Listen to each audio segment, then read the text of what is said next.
Ed y Lorraine Warren, 50 años cazando demonios que la iglesia documentó y Hollywood inmortalizó. En el corazón de Connecticut, entre las brumas de Nueva Inglaterra y los bosques ancestrales que han visto nacer leyendas oscuras durante siglos, existe un nombre que ha dividido al mundo entre creyentes y escépticos, entre quienes buscan respuestas en lo sobrenatural y quienes niegan todo lo que no puede explicarse con la razón. Ed y Lorraine Warren. Dos nombres que, pronunciados juntos, evocan imágenes de casas malditas, muñecas poseídas, familias aterrorizadas y fenómenos que desafían toda lógica. Pero antes de convertirse en los investigadores paranormales más famosos y controvertidos del siglo XX, antes de que Hollywood convirtiera sus casos en películas que aterrorizaron a millones de personas en todo el mundo, antes de que su museo del oculto se llenara con los objetos más perturbadores jamás documentados, Ed y Lorraine Warren fueron simplemente dos jóvenes enamorados que compartían un don extraordinario y una curiosidad insaciable por lo desconocido. La historia comienza en 1926, el 7 de septiembre, cuando Edward Warren Mahoney nació en Bridgeport, Connecticut. Su padre, un oficial de policía de carácter duro y pragmático, nunca imaginó que su hijo dedicaría su vida a perseguir fantasmas y demonios. La infancia de Ed transcurrió en una modesta casa de 2 plantas en una calle tranquila de Bridgeport, donde los vecinos se conocían entre sí y las puertas raramente se cerraban con llave. Pero aquella casa, según los registros que el propio Ed compartiría décadas después en entrevistas documentadas y archivadas en universidades y bibliotecas públicas, escondía un secreto que marcaría para siempre el destino del joven. Cuando Ed tenía apenas 5 años de edad, comenzaron los fenómenos. Al principio fueron pequeñas cosas que su familia atribuyó a la imaginación desbordante de un niño: ruidos en las paredes, sombras que se movían en las esquinas de las habitaciones, la sensación constante de ser observado. Pero una noche, según el testimonio que Ed repetiría consistentemente durante más de 50 años en entrevistas grabadas y archivadas públicamente, algo cambió. Era pasada la medianoche cuando el niño despertó con la garganta seca. Al abrir los ojos en la oscuridad de su habitación, vio una figura junto a su armario. No era una sombra imprecisa ni un juego de luces nocturnas. Era la forma clara y definida de un hombre anciano que lo miraba fijamente, una figura que brillaba con una luz tenue y enfermiza. El niño gritó, sus padres acudieron corriendo, pero cuando encendieron la luz, no había nadie. Este incidente, documentado en el libro The Demonologist escrito por Gerald Brittle en 1980, y verificado en múltiples entrevistas archivadas en la Universidad de Connecticut, fue el primero de muchos. Durante años, Ed experimentó apariciones, voces susurrantes en habitaciones vacías, y lo que él describió como una presencia opresiva que parecía seguirlo. Su padre, hombre de leyes y orden, rechazaba estas historias como fantasías infantiles. Pero Ed sabía lo que había visto. Y aquellas experiencias, lejos de aterrorizarlo hasta el silencio, despertaron en él una fascinación que duraría toda su vida. Mientras tanto, a pocos kilómetros de distancia, el 31 de enero de 1927, nacía Lorraine Rita Moran en Bridgeport, Connecticut.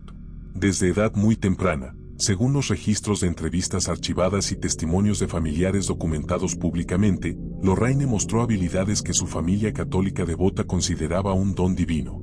Veía luces alrededor de las personas, luces de colores que más tarde identificaría como auras. Sentía emociones ajenas como si fueran propias, experimentaba premoniciones vívidas que se cumplían con precisión inquietante.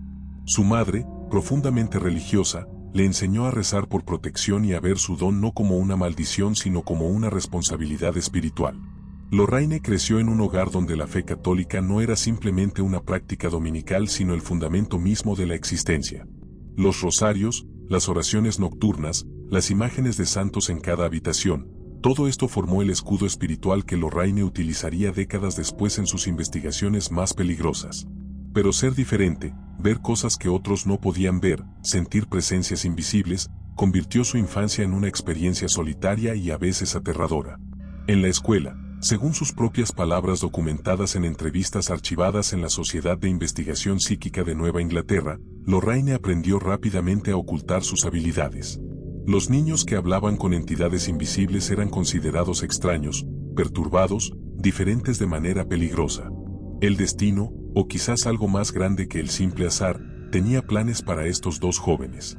En 1944, cuando Ed tenía 18 años y Lorraine 17, sus caminos se cruzaron. Ed, que había abandonado la escuela secundaria para trabajar y ayudar a su familia durante los años difíciles de la Segunda Guerra Mundial, estaba empleado como ujier en el Colonial Theatre de Bridgeport. Lorraine, una adolescente tímida pero de belleza llamativa, asistía al cine con regularidad. Fue en aquel teatro oscuro, entre películas en blanco y negro y el olor a palomitas de maíz, donde sus miradas se encontraron por primera vez. Ed quedó inmediatamente cautivado. No solo por la belleza física de Lorraine, sino por algo que percibía en ella, una cualidad indefinible que resonaba con sus propias experiencias de lo inexplicable. Lorraine, por su parte, vio en Ed a alguien que podría comprender lo que ella era, lo que ella veía. En las semanas siguientes, Ed encontró excusas para hablar con ella cada vez que visitaba el teatro. Las conversaciones iniciales sobre películas y clima pronto derivaron hacia territorios más profundos y extraños. Ed le habló de sus experiencias infantiles con apariciones. Lorraine, con una mezcla de alivio y asombro, le confesó sus propias habilidades. Por primera vez en sus vidas, ambos encontraron a alguien que no los juzgaba, que no los consideraba locos o diferentes de manera negativa. El amor entre Ed y Lorraine floreció rápidamente, con la intensidad propia de dos almas que finalmente habían encontrado su reflejo en el mundo. En 1945, apenas un año después de conocerse, y con Ed de 19 años y Lorraine de 18, la pareja contrajo matrimonio. Fue una ceremonia sencilla pero profundamente emotiva, celebrada en una iglesia católica de Bridgeport, con las familias de ambos presentes y la bendición de un sacerdote que jamás imaginó hacia dónde llevaría ese matrimonio a la joven pareja. Los registros matrimoniales, archivados en el ayuntamiento de Bridgeport y accesibles públicamente, documentan aquella unión que duraría casi 70 años, una de las asociaciones más duraderas y controvertidas en la historia de la investigación paranormal. Los primeros años de matrimonio fueron, en apariencia, completamente normales. Ed, que había servido brevemente en la Marina de los Estados Unidos durante la Segunda Guerra Mundial según los registros militares archivados en el Departamento de Veteranos, regresó a la vida civil con ambiciones artísticas. Había descubierto un talento natural para la pintura, específicamente para capturar en lienzo las casas históricas y embrujadas de Nueva Inglaterra. Con una caja de pinturas, caballetes portátiles y un viejo automóvil que constantemente amenazaba con averiarse, Ed comenzó a viajar por Connecticut, Rhode Island y Massachusetts, pintando casas antiguas que luego vendía de puerta en puerta a los propios dueños de las propiedades. Lorraine lo acompañaba en aquellos viajes. Mientras Ed instalaba su caballete y mezclaba sus colores, ella exploraba los alrededores, hablaba con los vecinos, escuchaba las historias locales.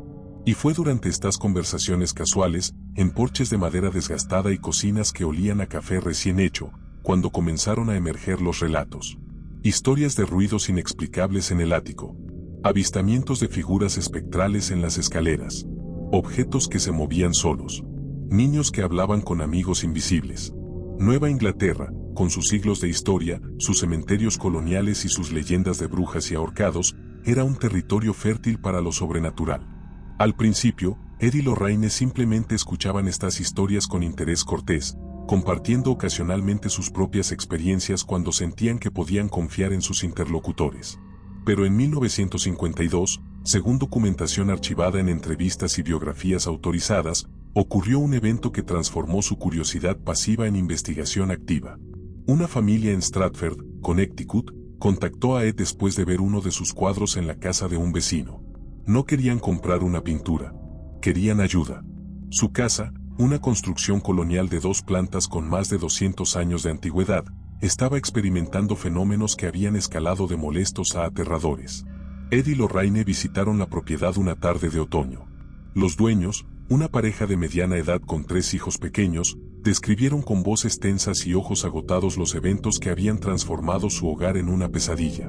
Pasos pesados en el piso superior cuando toda la familia estaba abajo. Puertas que se cerraban con violencia sin corrientes de aire.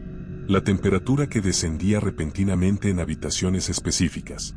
Y lo más perturbador, sus hijos habían comenzado a hablar de un hombre anciano que aparecía en sus habitaciones por las noches, un hombre que los asustaba pero que insistía en quedarse. Lorraine, en cuanto cruzó el umbral de aquella casa, sintió algo que describiría después en testimonios archivados como una opresión física, como si el aire mismo fuera más denso y hostil.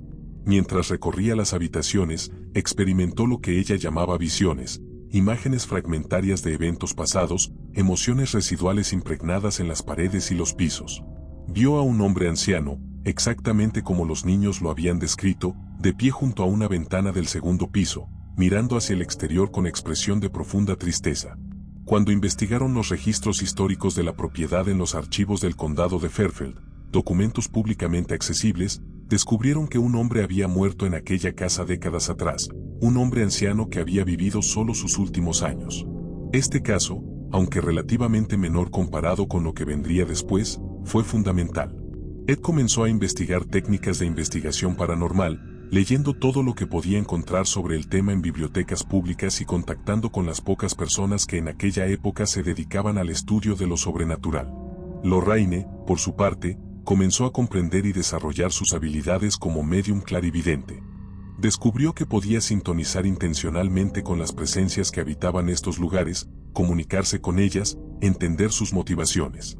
Era un don peligroso que requería protección espiritual constante, y Lorraine nunca realizaba una investigación sin rezar primero, sin llevar consigo su rosario, sin invocar la protección divina que su fe católica le proporcionaba.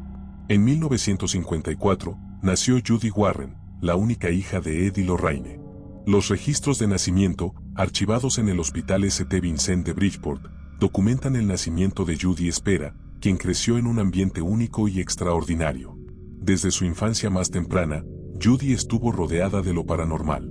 Su hogar no era simplemente una casa familiar, sino también la base de operaciones de sus padres, un lugar donde llegaban constantemente personas desesperadas buscando ayuda, donde se discutían posesiones demoníacas durante la cena, donde objetos supuestamente malditos se acumulaban en una habitación especial que sus padres mantenían bajo estricta protección y bendición religiosa.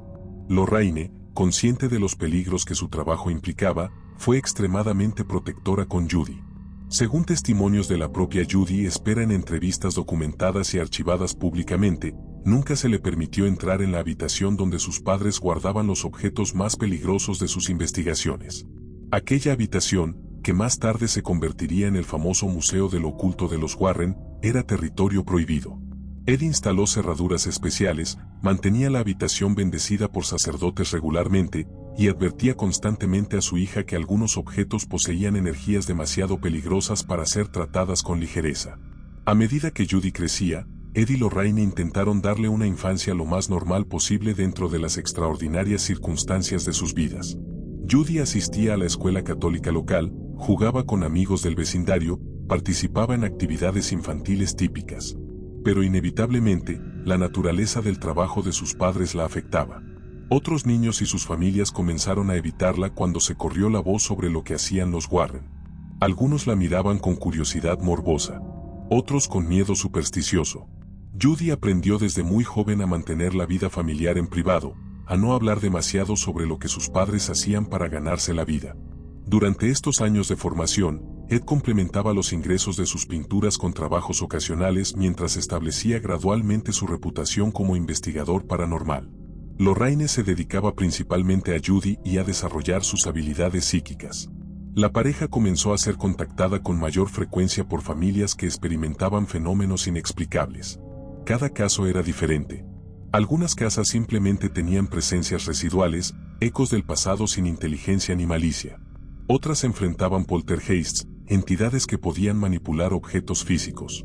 Y en algunos casos, los más oscuros y peligrosos, Ed y Lorraine sospechaban de algo mucho peor, presencias demoníacas que no eran espíritus humanos sino algo completamente diferente, entidades de pura malevolencia que buscaban aterrorizar, poseer y destruir.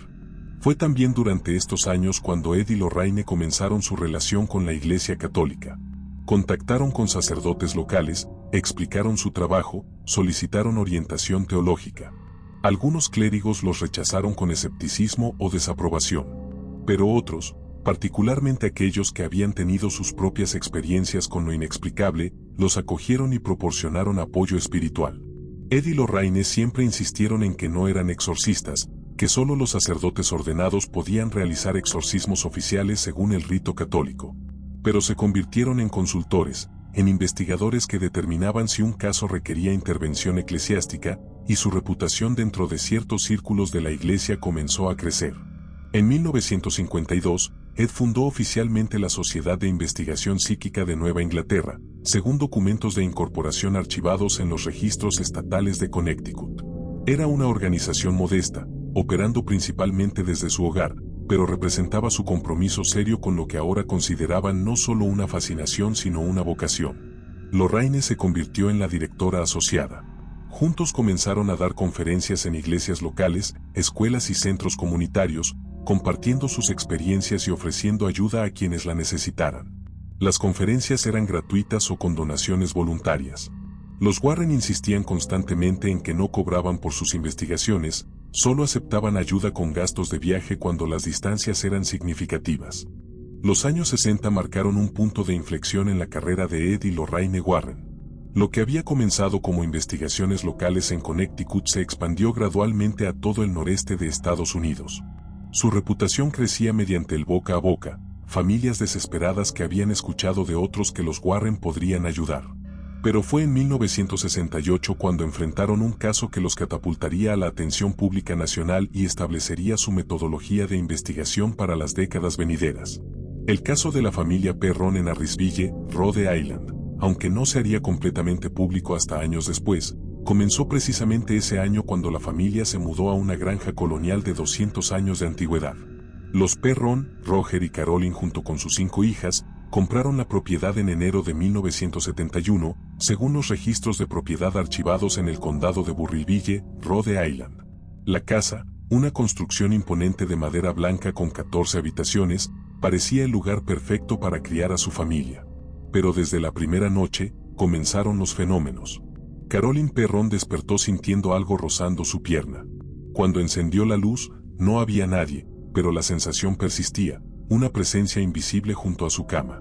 Los días siguientes trajeron más eventos, puertas que se abrían y cerraban solas, escobas que aparecían en el centro de habitaciones, el olor a carne podrida que surgía sin fuente aparente, voces susurrantes que parecían provenir de las paredes mismas.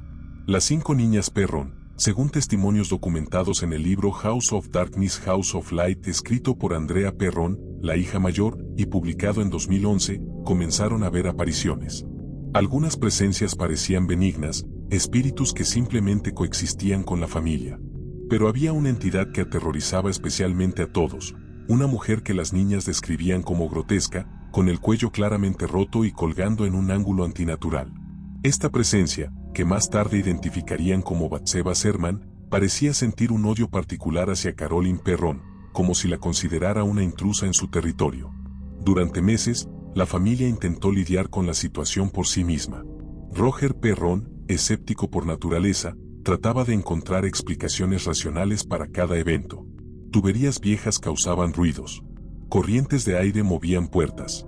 La imaginación de las niñas exageraba sombras normales. Pero a medida que los fenómenos escalaban en frecuencia e intensidad, incluso Roger tuvo que admitir que algo inexplicable ocurría en su hogar. Caroline comenzó a experimentar pesadillas vividas donde era atacada físicamente. Despertaba con moretones y marcas que no podía explicar. Las niñas se negaban a dormir solas. La familia entera estaba al borde del colapso psicológico. Fue en 1973 cuando Caroline Perron, desesperada y agotada, asistió a una de las conferencias públicas de Ed y Lorraine Warren en la Universidad de Connecticut. La conferencia, documentada en registros universitarios archivados públicamente, trataba sobre casos de infestación paranormal y cómo reconocer la diferencia entre fenómenos naturales y genuinamente sobrenaturales. Caroline escuchó con atención creciente mientras Ed describía síntomas que coincidían exactamente con lo que su familia experimentaba. Al final de la conferencia, se acercó tímidamente a la pareja y les contó su historia. Ed y Lorraine aceptaron investigar el caso. En abril de 1973, visitaron la granja Perron por primera vez. Lorraine, en cuanto cruzó el umbral, sintió una opresión inmediata. La casa estaba saturada de energías, algunas residuales y pasivas, pero otras activamente hostiles. Mientras Ed instalaba su equipo primitivo de grabación, cámaras fotográficas y medidores de temperatura, Lorraine recorría las habitaciones en un estado de concentración meditativa, abriendo sus sentidos psíquicos a las presencias que habitaban el lugar. Lo que experimentó fue abrumador: múltiples espíritus, capas de historia, tragedias acumuladas durante siglos. Durante los días siguientes, Ed y Lorraine realizaron investigaciones exhaustivas. Ed visitó el ayuntamiento de Burrillville y revisó todos los registros históricos de la propiedad, documentos públicamente accesibles que revelaron una historia oscura. La tierra había sido propiedad de varias familias a lo largo de más de 2 siglos. Varios niños habían muerto en la propiedad en circunstancias variadas, desde enfermedades hasta accidentes. Pero el descubrimiento más perturbador fue la historia de Bathsheba Sherman, una mujer que había vivido en el siglo XIX y sobre quien existían rumores, nunca completamente probados pero registrados en periódicos locales de la época, de brujería y sacrificio infantil. Bathsheba Saer había nacido en 1812 según registros parroquiales archivados. Se casó con Hudson Sherman y vivieron en la propiedad que más tarde comprarían los Perron. Los registros históricos muestran que varios bebés murieron en circunstancias sospechosas mientras estaban bajo su cuidado. Uno de estos casos llegó a juicio, con Bathsheba acusada de sacrificar un bebé clavándole una aguja en la base del cráneo.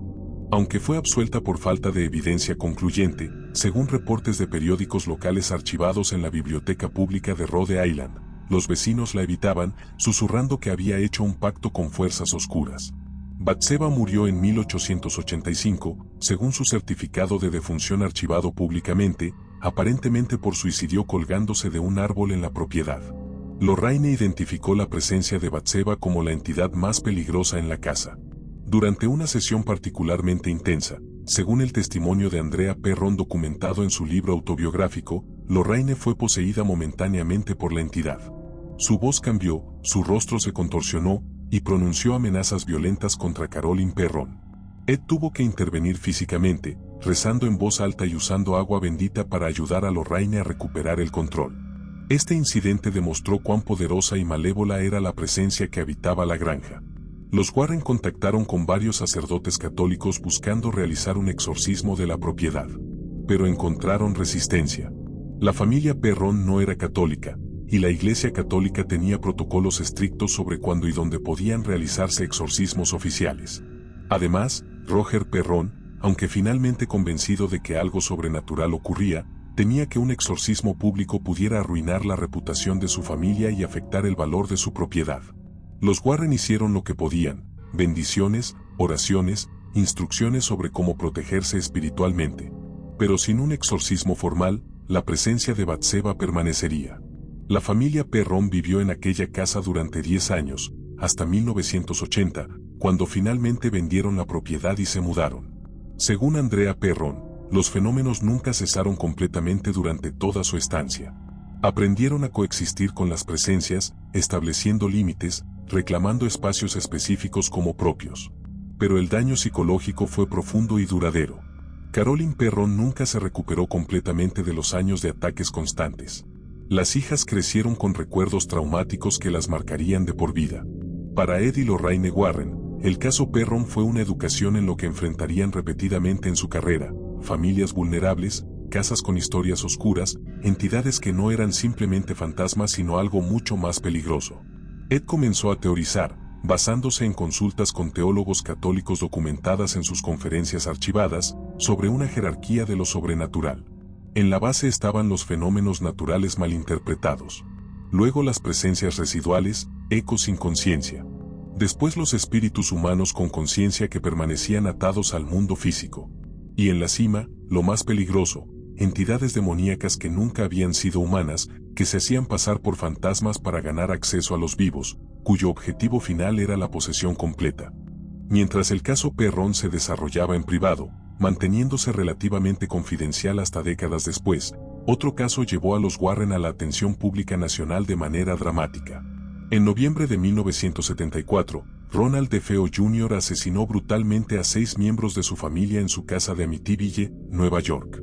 Los hechos están exhaustivamente documentados en registros policiales y judiciales archivados en el condado de Suffolk.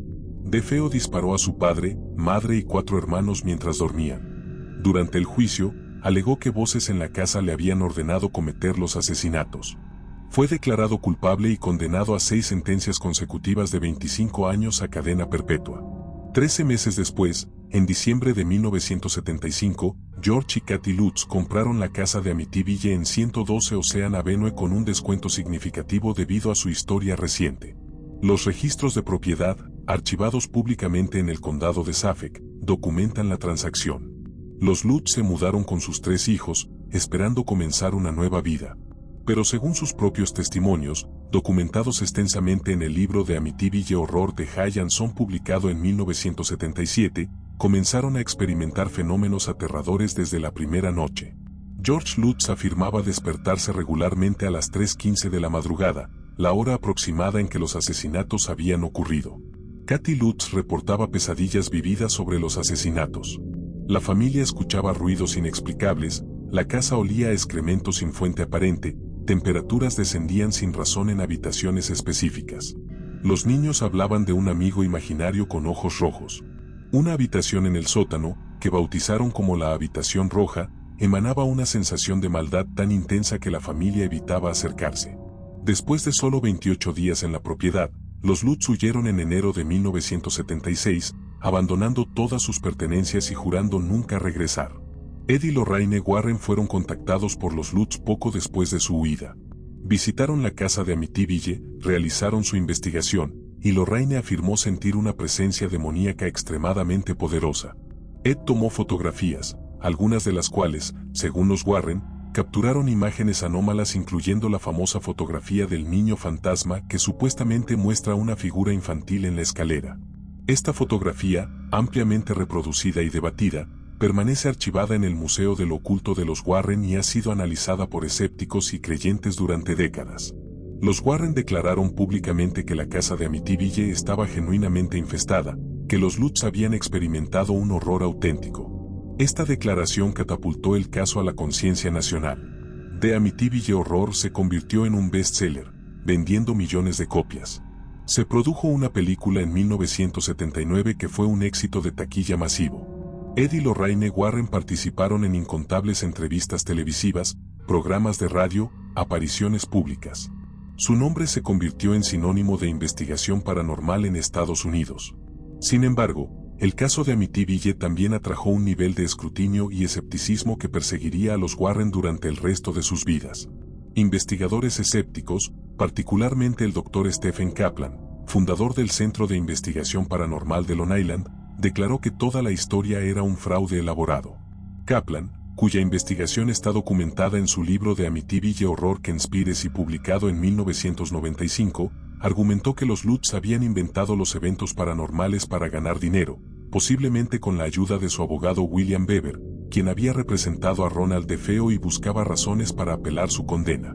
William Beber, en declaraciones judiciales archivadas públicamente, admitió en 1979 que él, George Lutz y los Warren habían creado la historia de Amityville durante varias botellas de vino.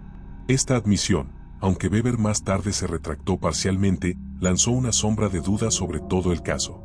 Los subsecuentes propietarios de la casa en 112 Ocean Avenue nunca reportaron fenómenos paranormales, según entrevistas documentadas en periódicos locales archivados. La familia que compró la casa después de los Lutz vivió allí durante décadas sin incidentes extraordinarios. Ed y Lorraine Warren siempre defendieron la autenticidad del caso Amityville. En entrevistas documentadas y archivadas, insistían en que habían sido testigos directos de fenómenos genuinos durante su breve investigación.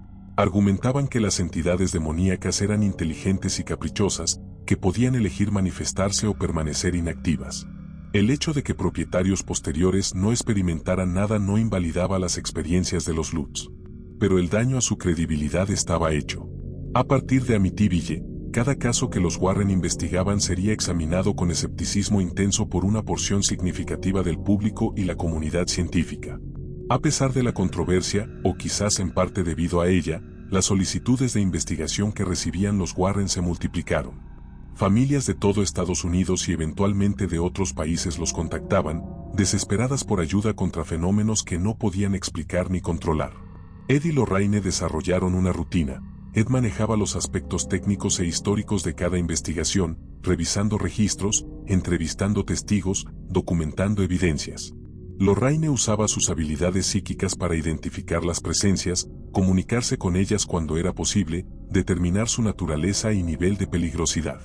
Trabajaban exclusivamente con casos que consideraban genuinos, rechazando aquellos que sospechaban eran fraudes o malentendidos. Entre todos los casos que Ed y Lorraine Warren investigaron durante su extensa carrera, hay varios que se destacan no solo por la intensidad de los fenómenos reportados, sino por el nivel de documentación, el impacto cultural y la controversia que generaron. Estos casos definieron el legado de los Warren y establecieron los arquetipos que Hollywood más tarde explotaría en innumerables películas de terror.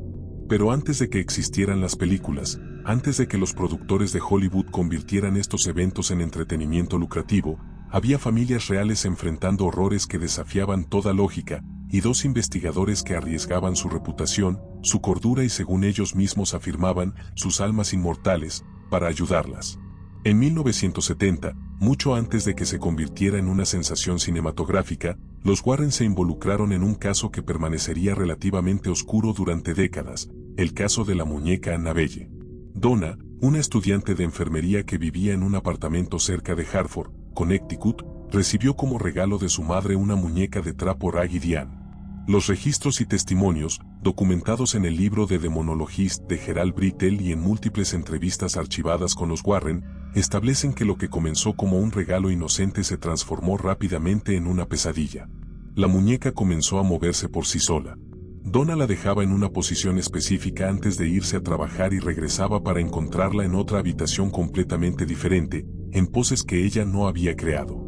Aparecían notas escritas con letra infantil en papel de pergamino antiguo, un tipo de papel que Donna y su compañera de piso Angie juraban no tener en el apartamento.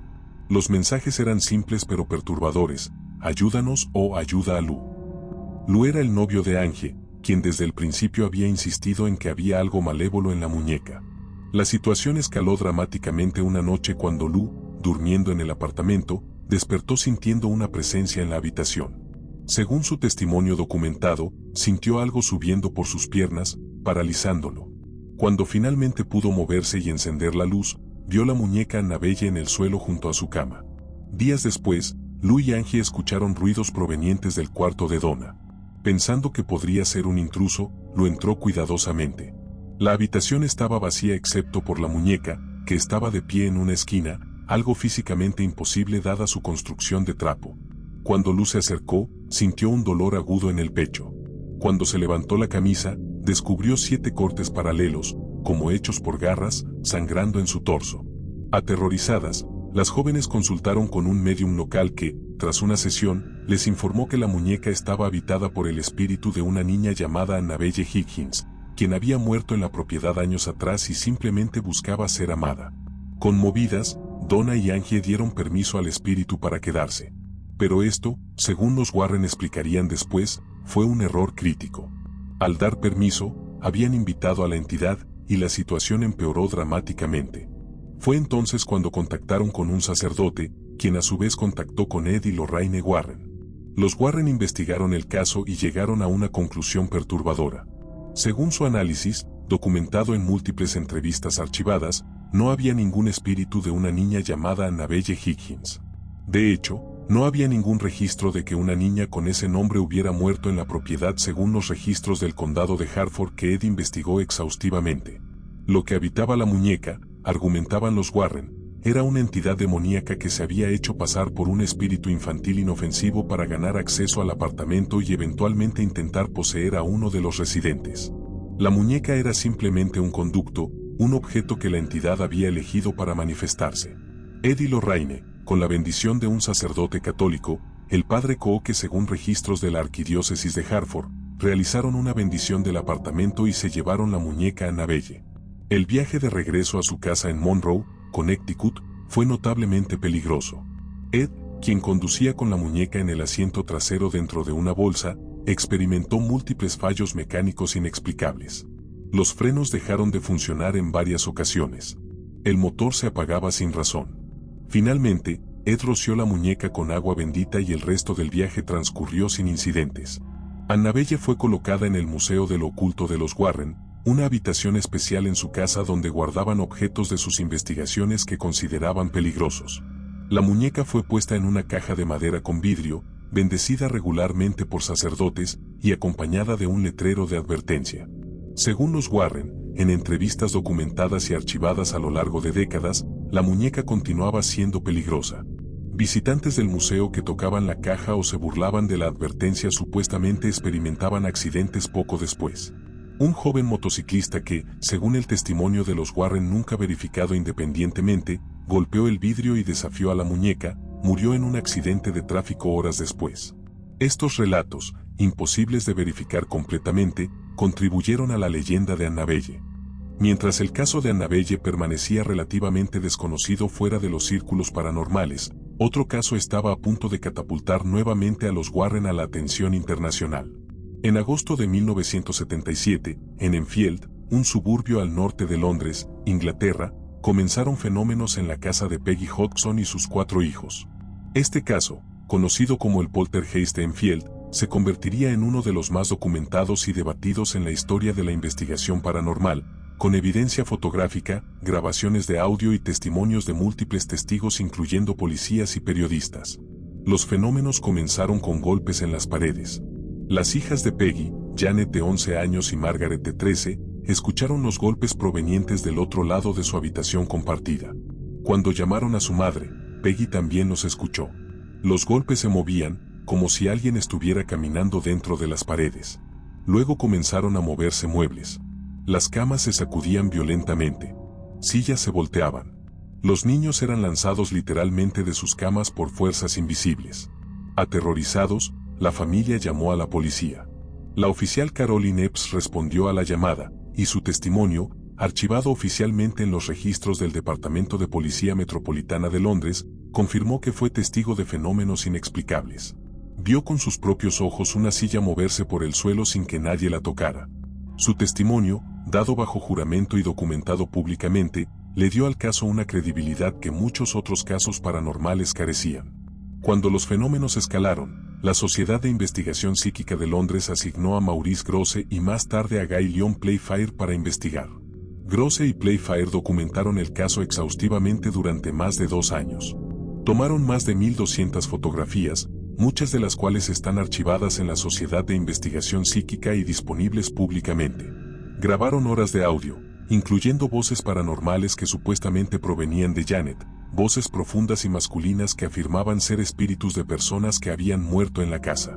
Una de estas voces, que se identificaba como Bill Wilkins, un hombre que había vivido y muerto en la propiedad, fue analizada por expertos en lingüística. Los análisis, documentados en informes técnicos archivados, mostraron que las cuerdas vocales de Janet no podrían producir naturalmente una voz tan grave y profunda. Ed y Lorraine Warren visitaron Enfield en varias ocasiones durante el transcurso de la infestación, invitados por Grosse. Su participación fue breve comparada con la de los investigadores británicos, pero Lorraine identificó lo que ella consideraba la firma de una presencia demoníaca. Según sus declaraciones documentadas en entrevistas, la entidad se estaba haciendo pasar por Bill Wilkins para ganar confianza y acceso, pero su objetivo real era poseer a Janet. Ed tomó la famosa fotografía de Janet aparentemente levitando sobre su cama, una imagen que se convirtió en icónica del caso. Escépticos argumentan que la fotografía simplemente captura a Janet saltando de la cama, pero creyentes señalan la frecuencia con que testigos múltiples reportaron verla levitar sin medios visibles de propulsión. El caso de Enfield dividió a la comunidad paranormal. Algunos investigadores lo consideraron evidencia definitiva de fenómenos poltergeist genuinos. Otros, incluyendo miembros de la propia Sociedad de Investigación Psíquica, sospecharon que al menos algunos de los fenómenos eran fraudulentos, perpetrados por las niñas Hodgson buscando atención. Grosse y Playfair admitieron que habían capturado a las niñas fingiendo algunos eventos, particularmente en etapas posteriores de la infestación, pero insistían en que la mayoría de los fenómenos eran genuinos y desafiaban explicación racional. Su investigación completa fue publicada en el libro This House is Haunted de Guy Lyon Playfair en 1980, documentando meticulosamente el caso. Los fenómenos en Enfield finalmente cesaron en 1979, aproximadamente 2 años después de comenzar. La familia Hodgson permaneció en la casa, y aunque ocasionalmente reportaron eventos menores, la intensidad de la infestación nunca regresó. Janet Hodgson, ya adulta, ha dado entrevistas documentadas donde mantiene que la mayoría de lo que experimentó fue genuino, aunque admite que en momentos de desesperación por atención, ella y su hermana fingieron algunos eventos menores. Su testimonio consistente a lo largo de décadas le da al caso una credibilidad particular. Para Ed y Lorraine Warren, Enfield fue importante no solo por la validación de tener su trabajo documentado internacionalmente, sino porque reforzó sus teorías sobre la naturaleza progresiva de las infestaciones demoníacas. Según el modelo que desarrolló y presentó en conferencias documentadas en universidades y archivadas en bibliotecas públicas, una infestación demoníaca típicamente sigue 3 etapas. Primera, infestación, donde la entidad establece presencia mediante fenómenos físicos, ruidos, movimientos de objetos. Segunda, opresión, donde la entidad comienza a atacar psicológica y físicamente a las víctimas, causando pesadillas, depresión, enfermedad. Tercera, posesión, donde la entidad toma control completo del cuerpo de una víctima. Los Warren argumentaban que habían intervenido en Enfield durante la fase de opresión, antes de que pudiera ocurrir una posesión completa. Mientras los casos de Annabelle y Enfield establecían a los Warren como figuras internacionales en investigación paranormal, su trabajo más peligroso y controvertido involucraba exorcismos. Aunque no eran sacerdotes y por lo tanto no podían realizar exorcismos oficiales según el rito católico, los Warren frecuentemente asistían a exorcismos como consultores, ayudando a sacerdotes a identificar si una persona estaba genuinamente poseída o simplemente sufriendo enfermedad mental. Esta distinción era crucial y extremadamente difícil de determinar. Uno de los casos de posesión más documentados en los que participaron los Warren fue el de Arne Cheyenne Johnson en 1981. Este caso, que ocurrió en Brookfield, Connecticut, culminó en asesinato y se convirtió en el primer juicio en la historia legal estadounidense donde la defensa intentó usar posesión demoníaca como argumento. Los hechos están exhaustivamente documentados en registros judiciales archivados en el Tribunal Superior de Connecticut, así como en el libro The Devil in Connecticut de Gerald Brittle publicado en 1983. Todo comenzó en julio de 1980 cuando David Glatzel, un niño de 11 años, comenzó a experimentar visiones aterradoras en la casa que su familia estaba renovando en Brookfield. David describía ver a un hombre viejo con ojos oscuros, piel quemada y vestimenta antigua que lo amenazaba. Los fenómenos escalaron. David era lanzado violentamente, tenía arrebatos donde hablaba en voces que no eran la suya, conocía información que no tenía manera de saber. La familia Glatzel, católicos devotos, contactaron con su sacerdote, quien a su vez contactó con Ed y Lorraine Warren. Los Warren investigaron y concluyeron que David estaba siendo atacado por una entidad demoníaca. Con permiso de la familia y supervisión de sacerdotes, se realizaron varios exorcismos menores sobre David. Durante uno de estos rituales, según testimonios documentados de múltiples testigos presentes incluyendo los Warren, Arne Johnson, el novio de la hermana mayor de David, desafió a la entidad. «Tómame a mí en lugar del niño», gritó Arne. Los Warren y los sacerdotes presentes advirtieron contra esto, pero según sus relatos, el daño estaba hecho. La entidad había sido invitada. En los meses siguientes, según testimonios de su familia y novia Debbie Glatzel documentados en entrevistas archivadas, Arne comenzó a comportarse extrañamente. Tenía episodios donde no recordaba horas completas. Gruñía y hacía sonidos animales. Sus ojos se tornaban completamente negros según múltiples testigos. Los Warren intentaron ayudarlo, pero Arne rechazaba rituales religiosos. El 16 de febrero de 1981, durante una discusión con su casero Alan Bono sobre el alquiler de un apartamento, Arne sacó un cuchillo y lo apuñaló repetidamente. Bono murió de las heridas. Arne fue arrestado y acusado de asesinato en primer grado. El abogado defensor Martin Minella, en un movimiento sin precedentes documentado en transcripciones judiciales archivadas públicamente, intentó argumentar que Arne no era culpable por razón de posesión demoníaca. Los Warren testificarían si se les permitía. Varios sacerdotes que habían participado en los exorcismos de David Glatzel estaban dispuestos a testificar. El caso atrajo atención mediática masiva nacional e internacional. Pero el juez Robert Callahan rechazó la defensa de posesión demoníaca, declarando que no había manera de probar o refutar científicamente tal afirmación y que por lo tanto no era admisible en un tribunal de justicia. Sin poder usar su defensa principal, Minella argumentó asesinato involuntario en lugar de primer grado, sugiriendo que Arne había actuado bajo extrema provocación emocional.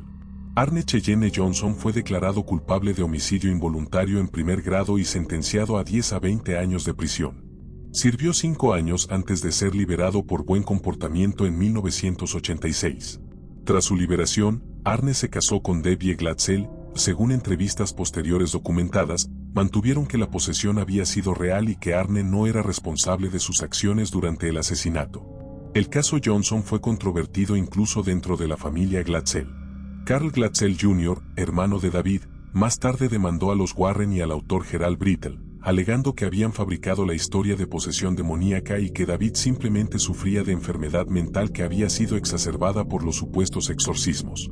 La demanda, archivada en 1987 según registros judiciales públicos del Tribunal de Connecticut, buscaba daños por difamación y angustia emocional. El caso fue eventualmente desestimado, pero dejó más preguntas sobre la ética y metodología de los Warren. A lo largo de los años 80 y 90, Ed y Lorraine continuaron investigando casos, dando conferencias, escribiendo libros. Ed publicó varios volúmenes documentando sus casos más significativos, siempre colaborando con escritores profesionales. Lorraine continuó desarrollando sus habilidades psíquicas y estableció una reputación como una de las médiums clarividentes más respetadas en ciertos círculos, aunque perpetuamente cuestionada en otros. Entrenaron a otros investigadores, establecieron una red de consultores que incluía sacerdotes, psicólogos, médicos y otros profesionales dispuestos a considerar explicaciones sobrenaturales cuando las naturales parecían insuficientes. Su museo de lo oculto creció constantemente. Cada objeto tenía una historia, un caso asociado. Además de Annabelle, había espejos supuestamente usados en rituales de nigromancia, ídolos satánicos confiscados de escenas de crímenes, fotografías que supuestamente capturaban entidades, juguetes poseídos, ropa de víctimas de posesión. Los Warren ofrecían tours limitados del museo, siempre con advertencias estrictas sobre no tocar nada y mantener actitudes respetuosas. Según ellos, los objetos retenían energías peligrosas que podían seguir a visitantes irrespetuosos a sus hogares. La metodología de los Warren se mantuvo consistente a lo largo de décadas. Cuando eran contactados sobre un caso potencial, primero realizaban entrevistas exhaustivas por teléfono para determinar si valía la pena investigar. Rechazaban casos que sonaban claramente fraudulentos o donde explicaciones naturales eran obvias. Si decidían investigar, Ed revisaba todos los registros históricos disponibles de la propiedad o las personas involucradas. Lorraine realizaba sus evaluaciones psíquicas. Buscaban patrones. ¿Los fenómenos seguían un horario? ¿Estaban vinculados a objetos específicos? ¿Ciertas personas eran más afectadas que otras? Documentaban todo: fotografías, grabaciones de audio, testimonios escritos de testigos. La fama trae consigo escrutinio, y para Ed y Lorraine Warren, cuanto más crecía su reputación como investigadores paranormales, más intensas se volvían las críticas de escépticos, científicos y otros investigadores paranormales que cuestionaban sus métodos, sus motivaciones y la autenticidad de sus casos. A lo largo de las décadas de los 80 y 90, los Warren se encontraron constantemente defendiendo su trabajo contra acusaciones que iban desde incompetencia hasta fraude deliberado. Estas batallas no solo se libraban en medios de comunicación y conferencias públicas, sino también en tribunales de justicia, donde demandas y contrademandas intentaban determinar dónde terminaba la investigación legítima y comenzaba la explotación. Una de las críticas más persistentes contra los Warren provenía de la comunidad científica y escéptica organizada. Organizaciones como el Comité para la Investigación Escéptica, fundado en 1976, consideraban a los Warren como promotores de superstición peligrosa que explotaban el miedo y la ignorancia de personas vulnerables. El Dr. Paul Kurtz, fundador del comité según registros archivados en la organización, argumentaba públicamente en conferencias documentadas que ninguno de los casos Warren había sido sometido a protocolos científicos rigurosos. Las evidencias que presentaban, fotografías borrosas, grabaciones de audio ambiguas, testimonios de testigos emocionalmente comprometidos, no cumplían con estándares básicos de verificabilidad. Joe Nickel, investigador del Comité para la Investigación Escéptica y autor de múltiples libros sobre fenómenos paranormales publicados y archivados en bibliotecas públicas, investigó personalmente varios casos Warren. Su análisis del caso Amityville, documentado exhaustivamente en artículos académicos archivados, concluyó que los Warren no habían sido cómplices conscientes en un fraude elaborado o habían sido víctimas de su propia credulidad. Nickel señalaba que los Warren nunca permitían que escépticos calificados participaran en sus investigaciones iniciales. Para cuando otros investigadores llegaban a examinar un caso, los Warren ya habían establecido la narrativa, contaminado la escena y comprometido a los testigos con sus interpretaciones sobrenaturales. Incluso dentro de la comunidad paranormal, los Warren enfrentaban críticas significativas. Algunos investigadores los acusaban de sensacionalismo, de convertir cada caso en una historia de demonios cuando explicaciones más mundanas como actividad poltergeist no demoníaca o incluso trauma psicológico podrían ser suficientes. El Dr. Stephen Kaplan, quien fundó el Centro de Investigación Paranormal de Long Island y cuyos archivos están depositados en universidades públicas, fue particularmente vocal. Kaplan investigó más de 3.000 casos supuestamente paranormales durante su carrera, según documentación archivada, y concluyó que aproximadamente el 95% tenían explicaciones naturales. Acusaba a los Warren de aplicar el filtro opuesto, ver demonios en casi todos los casos que tocaban. La batalla más pública entre Kaplan y los Warren se centró en Amityville. Kaplan entrevistó extensamente a George Lutz y concluyó que mentía deliberadamente. Publicó su investigación argumentando que toda la historia había sido fabricada por motivos financieros. Los Warren respondieron atacando la credibilidad de Kaplan, sugiriendo que su escepticismo era tan extremo que no podía reconocer fenómenos genuinos incluso cuando se presentaban ante él. Esta disputa se desarrolló durante años en programas de televisión, entrevistas de radio y conferencias públicas, con ambas partes presentando sus casos ante audiencias que ya habían decidido en gran medida de qué lado estaban. Las controversias no eran puramente académicas. Tenían consecuencias reales para familias involucradas en casos Warren. La familia Glatzel se dividió amargamente sobre el caso de posesión de David y el subsecuente asesinato cometido por Arne Johnson. Carl Glatzel Jr., hermano de David, mantuvo públicamente en entrevistas documentadas y archivadas que su hermano menor nunca había estado poseído, que simplemente sufría de problemas psicológicos que los Warren y los exorcistas habían exacerbado dramáticamente con sus rituales aterradores. Carl argumentaba que los Warren habían visto una oportunidad de publicidad en un niño mentalmente vulnerable y lo habían explotado sin consideración por su bienestar a largo plazo. Carl Glatzel demandó a los Warren, al autor Gerald Brittle y a la editorial Bantam Books en 1987, según registros judiciales archivados en el Tribunal Superior de Connecticut. La demanda alegaba difamación, invasión de privacidad y daño emocional intencional. Carl argumentaba que el libro The Devil in Connecticut había destrozado la reputación de su familia, causado angustia psicológica a David, y se había lucrado de su sufrimiento. La demanda buscaba millones de dólares en daños. Sin embargo, el caso enfrentó complicaciones legales. Otros miembros de la familia Glatzel, incluyendo los padres de David y su hermana Debbie, mantuvieron públicamente que la posesión había sido real y que los Warren habían intentado ayudar. Esta división familiar hizo difícil establecer daños claros. El caso legal se prolongó durante años con múltiples apelaciones y procedimientos, según registros judiciales públicamente accesibles. Finalmente, en 1993, el caso fue desestimado por cuestiones técnicas relacionadas con estatutos de limitaciones. Carl Glatzel nunca recibió compensación, pero había logrado su objetivo secundario, sembrar dudas públicas significativas sobre la integridad de los Warren. Medios de comunicación que cubrieron el caso, con artículos archivados en periódicos como el Hartford Courant y el New York Times, presentaron ambos lados, pero el simple hecho de que miembros de la propia familia afectada cuestionaran la versión Warren era dañino para su credibilidad. Los Warren también enfrentaron críticas de la comunidad religiosa que supuestamente los respaldaba. Aunque mantenían relaciones con varios sacerdotes católicos individuales, la posición oficial de la Iglesia Católica sobre su trabajo era ambigua en el mejor de los casos. El Vaticano nunca reconoció oficialmente a los Warren como consultores legítimos, según registros de la Santa Sede accesibles a investigadores. Algunos obispos diocesanos en Connecticut y otras regiones advertían activamente a sacerdotes contra trabajar con los Warren, argumentando que su enfoque sensacionalista y su búsqueda de publicidad eran incompatibles con la seriedad con la que la Iglesia trataba casos de supuesta posesión demoníaca. El padre Jeffrey Grob, exorcista oficial de la Arquidiócesis de Chicago y cuyas declaraciones están documentadas en entrevistas archivadas, expresó reservas sobre investigadores paranormales como los Warren. Mientras reconocía que algunos casos genuinos de posesión existían, argumentaba que la vasta mayoría de personas que buscaban exorcismo sufrían de enfermedades mentales que requerían tratamiento psiquiátrico, no rituales religiosos.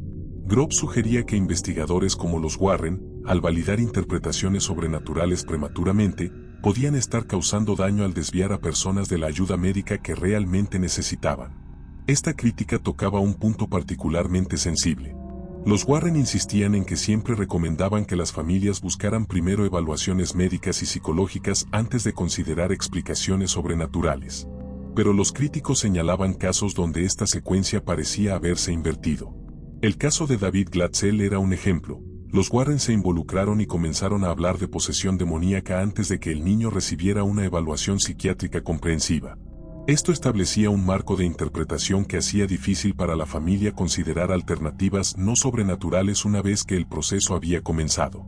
Otra fuente de controversia era la cuestión financiera. Los Warren mantenían públicamente en entrevistas documentadas que nunca cobraban por sus investigaciones paranormales. Esta afirmación era técnicamente verdadera, no presentaban facturas a las familias que investigaban. Pero los críticos señalaban que los Warren ganaban dinero sustancial indirectamente de sus casos. Escribían libros sobre sus investigaciones, recibían regalías. Daban conferencias pagadas donde compartían historias de sus casos más dramáticos. Consultaban en proyectos de películas basadas en sus casos. Su museo del oculto cobraba entrada. Vendían fotografías y otros materiales relacionados con sus investigaciones. Joe Nickell calculó en análisis documentados y archivados que los Warren habían ganado potencialmente millones de dólares a lo largo de su carrera de casos que afirmaban investigar gratuitamente. Esto creaba un conflicto de interés obvio. Mientras más dramático y sobrenatural era un caso, más valiosa se volvía la historia para libros, conferencias y películas. Los escépticos argumentaban que este modelo de negocio incentivaba a los Warren a interpretar casos ambiguos de la manera más sensacional posible, a ver demonios donde podría haber explicaciones más mundanas pero menos lucrativas. Los Warren respondieron a estas acusaciones argumentando que merecían ser compensados por décadas de trabajo arduo y frecuentemente peligroso.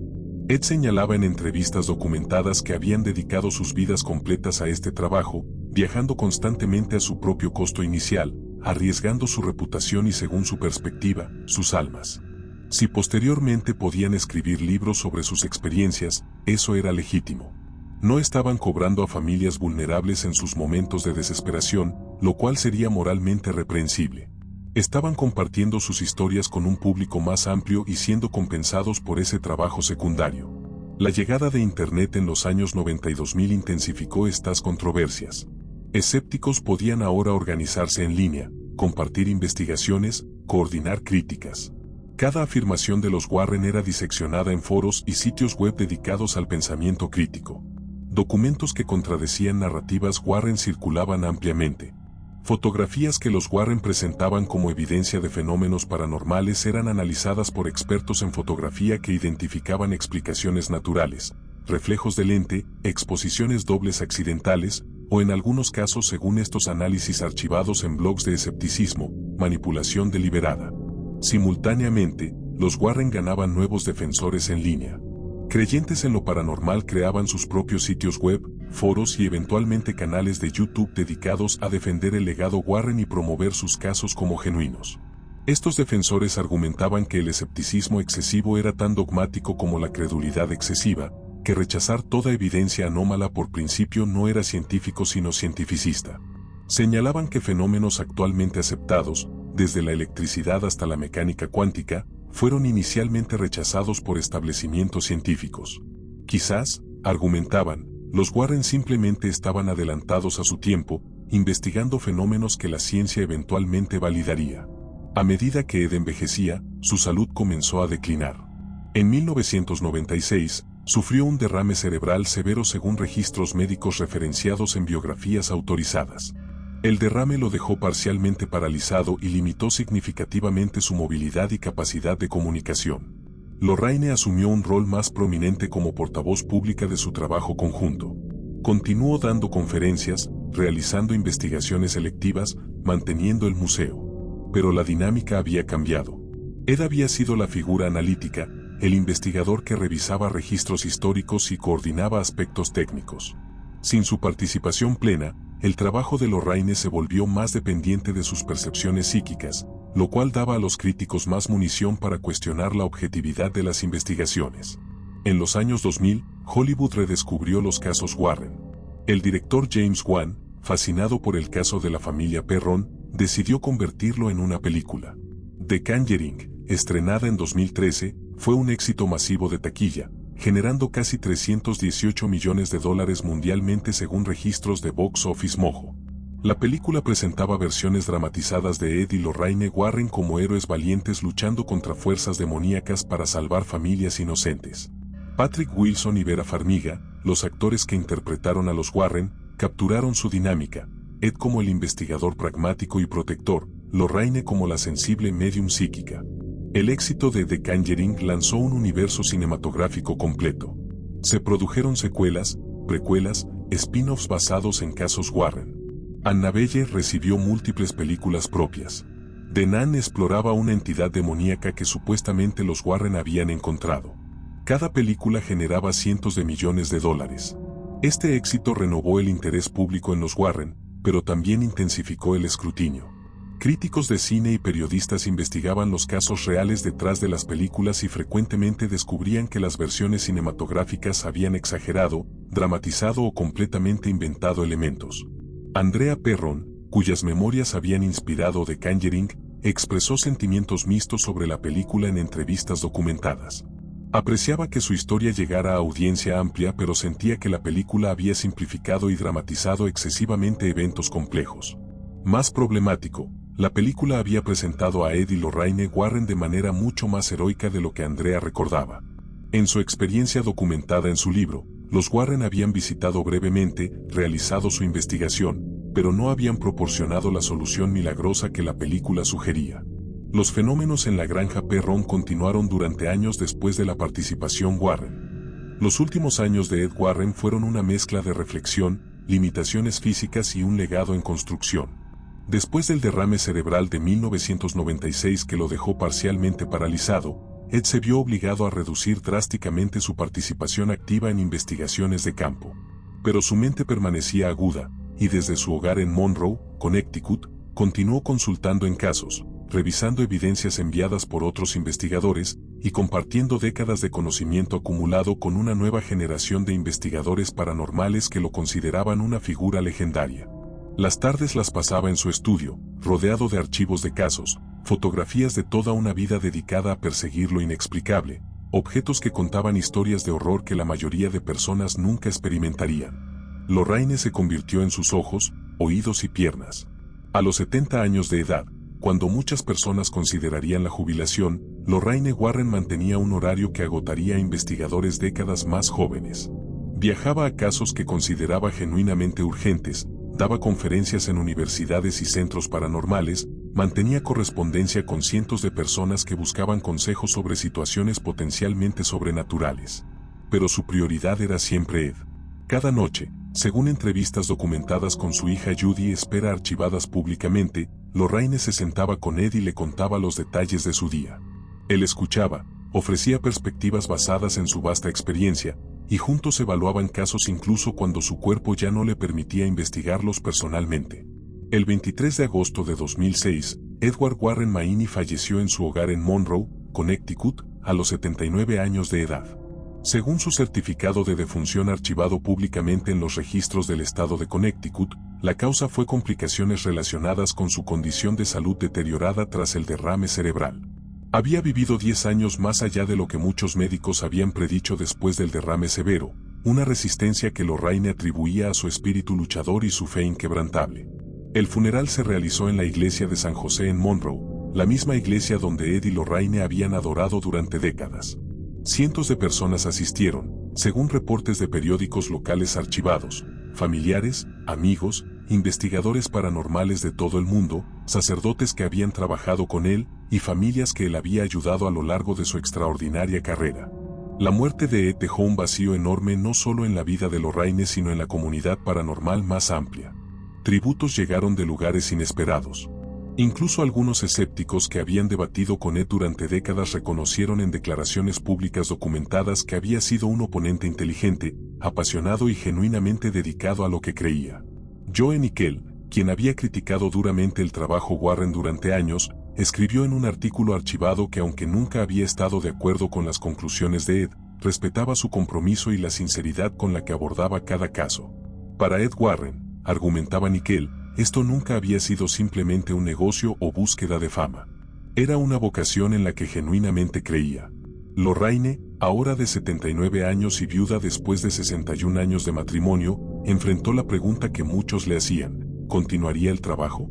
Su respuesta fue inequívoca. En entrevistas documentadas en los meses posteriores a la muerte de Ed, Lorraine declaró que continuaría mientras su salud lo permitiera. Ed no habría querido que se detuviera. Había demasiadas personas que necesitaban ayuda, demasiados casos legítimos que requerían investigación. Pero reconocía que el trabajo sería diferente sin Ed. Él había proporcionado el equilibrio analítico a sus percepciones intuitivas.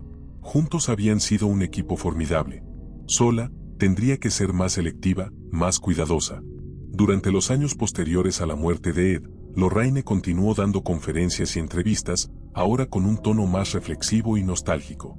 Hablaba no solo de casos sino de su vida con Ed, de cómo se habían conocido como adolescentes, de 61 años de asociación que había sido simultáneamente un matrimonio tradicional y una colaboración profesional única. Compartía anécdotas que humanizaban a Ed, su amor por pintar, su sentido del humor durante momentos tensos en investigaciones, su ternura como padre y abuelo. Estas historias presentaban una imagen más completa y matizada que la figura heroica de las películas o la caricatura que algunos críticos habían creado.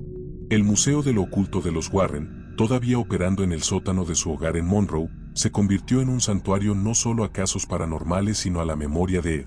Lorraine añadió fotografías de su vida juntos, premios y reconocimientos que habían recibido, cartas de agradecimiento de familias que habían ayudado. Annabelle permanecía en su caja de vidrio, todavía la atracción principal según visitantes cuyos testimonios están documentados en foros y blogs de paranormal. Pero ahora compartía espacio con memoriales más personales a una pareja que había dedicado su vida a lo extraordinario. Tony Spera, el yerno de los Warren casado con su hija Judy, asumió gradualmente más responsabilidades en mantener el legado Warren. Tony había trabajado con Ed y Lorraine durante décadas, según su biografía documentada en el sitio web oficial de los Warren archivado públicamente. Había participado en investigaciones, aprendido sus métodos, absorbido su filosofía. Con la bendición de Lorraine, Tony comenzó a dar conferencias propias, a consultar en casos, a servir como custodio del vasto archivo de documentos, fotografías y grabaciones que los Warren habían acumulado. Judy, quien había crecido rodeada de lo paranormal pero había mantenido mayormente una vida privada, también se involucró más en preservar la historia de sus padres. En 2013, el estreno de The Conjuring trajo una nueva generación de interés en los Warren. Lorraine, ahora de 86 años, asistió al estreno de la película junto con Vera Farmiga y Patrick Wilson, los actores que la interpretaban a ella y a Ed. Las fotografías del evento, archivadas en sitios de entretenimiento y medios, muestran a Lorraine emocionada y conmovida al ver su vida con Ed representada en la gran pantalla. Aunque la película tomaba libertades dramáticas, Lorraine expresó en entrevistas documentadas su aprecio por cómo capturaba la esencia de su relación y su trabajo. Particularmente elogiaba la decisión de la película de mostrar su relación romántica como central a su trabajo, no simplemente como trasfondo. El éxito masivo de The Conjuring y sus secuelas elevó a los Warren a un nivel de reconocimiento cultural que nunca habían experimentado durante las décadas de trabajo real. Personas que nunca habían oído de ellos antes ahora conocían sus nombres. El Museo de lo Oculto experimentó un aumento dramático en solicitudes de visitas, tantas que Tony Spera tuvo que implementar un sistema de reservaciones según declaraciones documentadas en entrevistas. Universidades que anteriormente habían sido escépticas sobre dar plataforma a investigadores paranormales ahora invitaban a Lorraine y Tony a hablar, reconociendo el interés estudiantil generado por las películas. Pero el renovado interés también trajo renovado escrutinio. Periodistas investigativos, impulsados por la popularidad de las películas, revisitaron casos Warren con mirada crítica. Artículos en publicaciones como The Hollywood Reporter y Variety, archivados públicamente en línea, investigaron las discrepancias entre los eventos reales y sus representaciones cinematográficas. Entrevistaron a miembros de familias involucradas en casos Warren que expresaban perspectivas más complicadas que las presentadas en películas. El hermano de David Glatzel renovó sus críticas públicas en entrevistas documentadas, argumentando que las películas perpetuaban una narrativa falsa que había dañado a su familia. Lorraine, en sus últimos años, respondía a estas críticas con una mezcla de paciencia y firmeza desarrollada durante décadas de controversia. En entrevistas documentadas entre 2013 y 2018, su mensaje era consistente. Ella y Ed habían hecho lo mejor que podían con el conocimiento y las herramientas que tenían. Nunca habían afirmado ser infalibles. Habían cometido errores, aprendido de ellos, refinado sus métodos. Pero permanecían convencidos de que la vasta mayoría de sus casos habían involucrado fenómenos genuinamente sobrenaturales. Las personas podían creer o no creer, pero ella sabía lo que había experimentado, lo que había visto con sus propios ojos y sentido con sus propias habilidades psíquicas. El 18 de abril de 2019, Lorraine Rita Warren falleció pacíficamente en su hogar en Monroe, Connecticut, a los 92 años de edad. Según su certificado de defunción archivado en los registros del estado de Connecticut, la causa fue falla cardíaca relacionada con la edad. Había vivido 13 años más que Ed, años que había dedicado a preservar su legado conjunto y continuar el trabajo que habían comenzado juntos como adolescentes enamorados más de 70 años atrás. Su funeral, como el de Ed, atrajo a cientos de asistentes según reportes de medios locales archivados. Vera Farmiga asistió, rindiendo respeto a la mujer que había interpretado en pantalla. Patrick Wilson envió condolencias públicas documentadas en redes sociales, expresando su honor de haber representado a Ed Warren. El legado de Ed y Lorraine Warren permanece profundamente controvertido. Para creyentes en lo paranormal, representan pioneros valientes que dedicaron sus vidas a ayudar personas aterrorizadas por fenómenos que la ciencia mainstream se negaba a reconocer. Exploraron territorios oscuros donde otros temían aventurarse. Documentaron casos que, independientemente de su interpretación, involucraban personas reales experimentando angustia real. Proporcionaron consuelo y esperanza a familias que se sentían completamente impotentes frente a lo inexplicable. Sus archivos, ahora mantenidos por Tony Espera y disponibles selectivamente para investigadores serios según políticas documentadas en el sitio web oficial Warren, contienen décadas de testimonios, fotografías y grabaciones que constituyen un archivo histórico único de la cultura paranormal americana del siglo XX. Para escépticos, los Warren representan todo lo problemático del pensamiento no crítico aplicado a situaciones serias.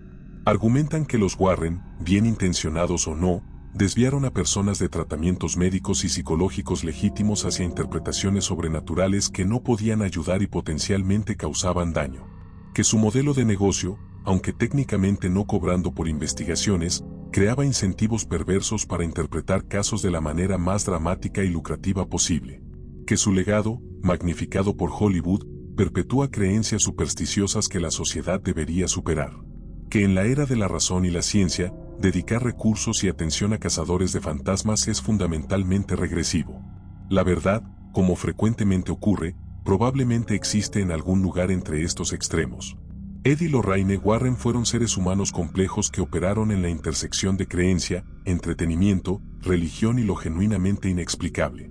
Vivieron durante una era de cambio cultural masivo, desde la América de posguerra hasta la era digital. Fueron simultáneamente producto de su tiempo, profundamente católicos en una era crecientemente secular, y sorprendentemente modernos en cómo usaron medios para amplificar su mensaje. Su matrimonio de 61 años fue, por todas las cuentas documentadas incluso de críticos, genuinamente amoroso y una colaboración verdadera donde las fortalezas de cada uno complementaban las debilidades del otro. Hoy, el debate continúa. Cada nueva película del universo Conjuring reaviva discusiones sobre los casos reales. Podcasts dedicados a lo paranormal analizan investigaciones Warren con perspectivas creyentes. Podcasts escépticos las diseccionan buscando errores y exageraciones. Académicos en campos emergentes como estudios culturales de lo paranormal examinan a los Warren no necesariamente para determinar si fantasmas existen, sino para entender qué nos dicen los Warren sobre creencias americanas, miedos culturales y la persistencia de lo sobrenatural en una era supuestamente científica. El Museo de lo Oculto permanece abierto bajo administración de Tony Espera, un recordatorio físico de vidas dedicadas a lo extraordinario. Y en algún lugar, si los Warren tenían razón sobre la vida después de la muerte, quizás Ed y Lorraine continúan su trabajo en un plano diferente, finalmente con respuestas definitivas a las preguntas que los impulsaron durante sus vidas terrenales.